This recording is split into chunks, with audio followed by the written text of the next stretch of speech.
Bonjour, chers téléspectateurs. Merci à tous ceux qui me suivent un peu partout dans le monde.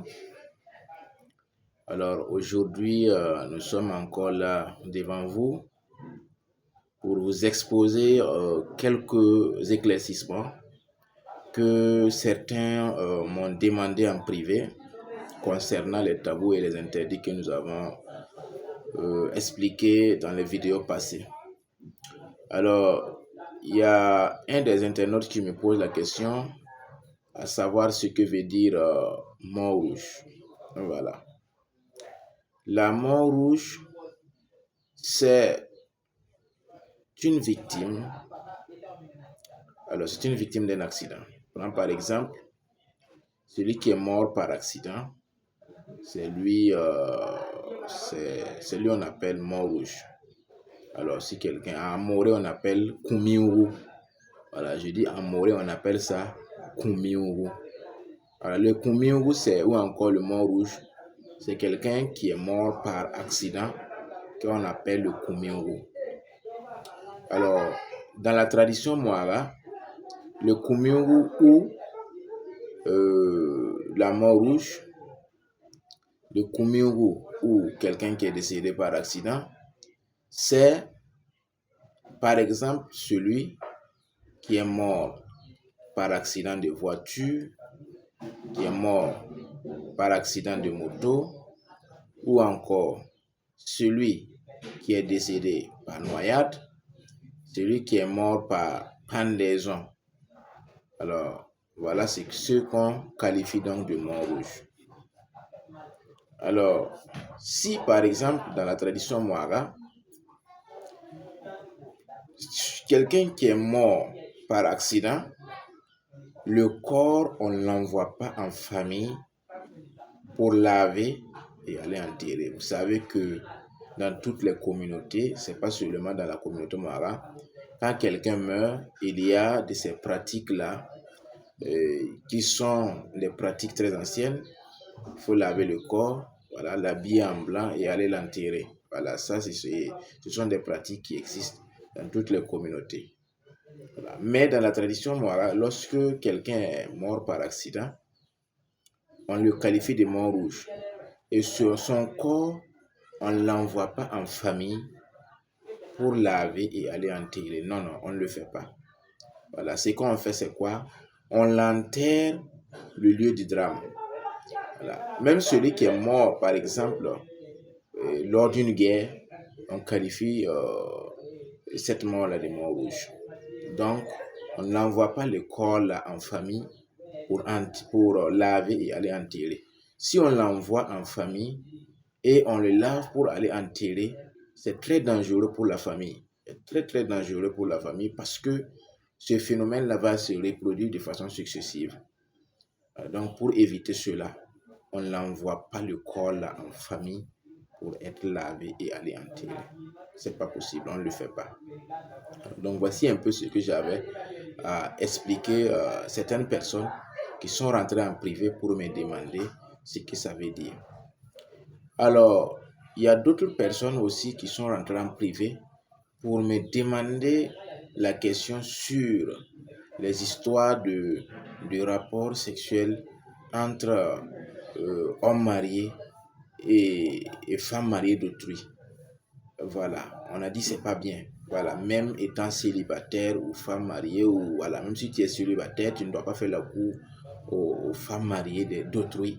C'est très très dangereux. Dans la communauté Mwara, si vous le faites, et vous allez mourir trop jeune. Voilà. Vous voyez, aujourd'hui, les jeunes, la mortalité des jeunes est très élevée. Et aujourd'hui, on se pose la question, voilà, pourquoi les mortalités juvéniles sont très élevées.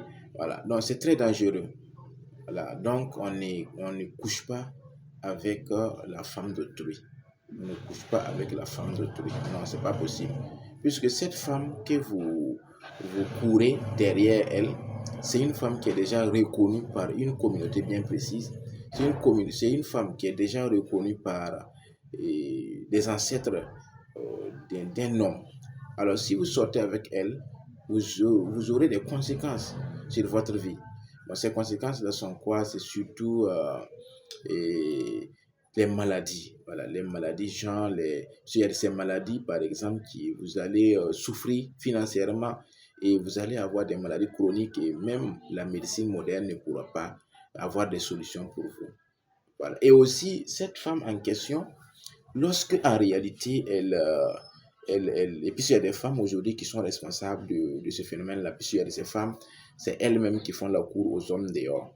C'est elles-mêmes qui font la cour aux hommes dehors et c'est très dangereux. C'est très dangereux parce que une femme, par exemple, qui est légalement mariée à quelqu'un ne doit pas, en aucun cas, être victime d'une infidélité. C'est pas possible. Si vous êtes infidèle, vous sortez avec quelqu'un dehors. C'est de la saleté au fait. Dans la tradition morale, ça ne se fait pas. C'est de la saleté. Alors, vous allez coucher avec quelqu'un dehors et vous vous levez, vous venez encore sur le lit conjugal. C'est très dangereux. C'est très dangereux parce que non, non, vous allez entraîner la mort de votre époux et aussi vous allez entraîner des difficultés financières à votre époux. Ça ne se fait pas. Et même vos enfants seront victimes puisque vos enfants seront confrontés à des obstacles pas possibles dans leur vie. Et la réussite même devient un peu compliquée. C'est pourquoi on a dit aux femmes mariées, et l'amour aujourd'hui là, c'est une question c'est une question vraiment de bonne éducation, hein, parce que c'est pas un truc qu'on doit le faire au hasard. Voilà, parce qu'il y a des femmes aujourd'hui qui suivent le matériel et après ça devient des problèmes. Voilà, donc aujourd'hui il faut comprendre que lorsque vous vous mariez à quelqu'un, vous devez être responsable de tout ce qui intervient dans la famille. Vous devez assumer tout ce qui arrive dans votre foyer parce que le mariage, c'est pour le meilleur et pour le pire. Et aussi, une femme mariée ne doit pas prendre l'argent d'une tierce personne dehors pour venir nourrir sa famille. Non, non, dans la tradition morale, ça ne se fait pas. Si vous prenez l'argent de quelqu'un dehors, un autre homme dehors, vous venez et par malheur, vous utilisez cet argent-là pour faire quelques dépenses de la famille et ces dépenses-là, au moins, votre époux en bénéficie un peu de cet argent-là. Votre époux ne peut pas durer. Voilà, il y aura toujours ce qu'on appelle la colère des ancêtres. Il y aura la colère des ancêtres, ça ne se fait pas. Donc, on a toujours dit aux femmes de ne pas le faire. Voilà, une femme légalement mariée, reconnue par les ancêtres d'un homme, n'a pas le droit de commettre ces bêtises-là. On ne prend pas l'argent d'une tierce personne pour venir nourrir la famille. Voilà. Et aussi, il y a un qui m'a demandé que oui, vous avez dit que une femme ne doit pas refuser le sexe à son homme. Alors, mais en réalité, c'est vrai, puisque je n'ai pas dit dans toutes les traditions, j'ai dit dans la tradition noire, une femme n'a pas le droit de refuser le sexe à son mari. Non. Une femme n'a pas le droit de refuser le sexe à son mari. Puisque aujourd'hui, avec l'émancipation de la femme, avec la modernisation, il y a certaines femmes, vu qu'elles occupent des fonctions bien précises, voilà, elles se croient un peu au même niveau que l'homme. Voilà, elles se croient émancipées. Donc, à un moment donné, souvent même pour avoir des relations intimes avec elles, il faut souvent passer par des négociations, demander, voilà, elle va te dire aujourd'hui, je suis indisposée. Mais pourtant, ce qui vous lie à l'homme, il y a une question il y a une question de tradition qui vous lie. Vous devez être disponible pour votre homme jusqu'à la période où vous verrez vos règles. Puisque quand une femme voit ses menstrues, c'est très dangereux pour un homme de s'approcher à cette personne, puisque voilà, il y a certaines personnes qui, en tout cas, une fois qu'une femme a des menstrues, même ses nourritures, vous ne mangez pas. Parce qu'à un moment donné, ça apporte des obstacles dans votre vie, surtout financière. Voilà, quand vous sortez, vous touchez une femme qui est en règle, vous sortez. C'est de la saleté au fait. C'est pourquoi même dans l'islam, c'est vrai que nous ne connaissons pas un peu les biens fondés même de l'islam, vu que nous n'avons pas étudié, vu que nous n'avons pas étudié le Coran. Mais en réalité, nous savons que une femme enceinte, nous savons très bien qu'une femme enceinte ne gêne pas. Voilà, une femme enceinte ne gêne pas en période de carême, non. Et elle attend jusqu'à ce que ses règles finissent. Elle fait ses toilettes intimes avant de se remettre donc en carême comme les autres. Et après le temps de carême, elle reprend encore les jours qu'elle a manqués. Donc en réalité, lorsqu'une femme est en période de menstrues, elle devient la reine de la maison parce qu'en ce moment-là, l'homme ne s'approche pas à elle. Voilà, donc voici un peu voilà, ce que nous pouvons dire de tous ceux qui nous ont posé des questions en privé, voilà, puisqu'il y a des gens qui nous ont posé des questions en privé, des autres qui nous ont appelés.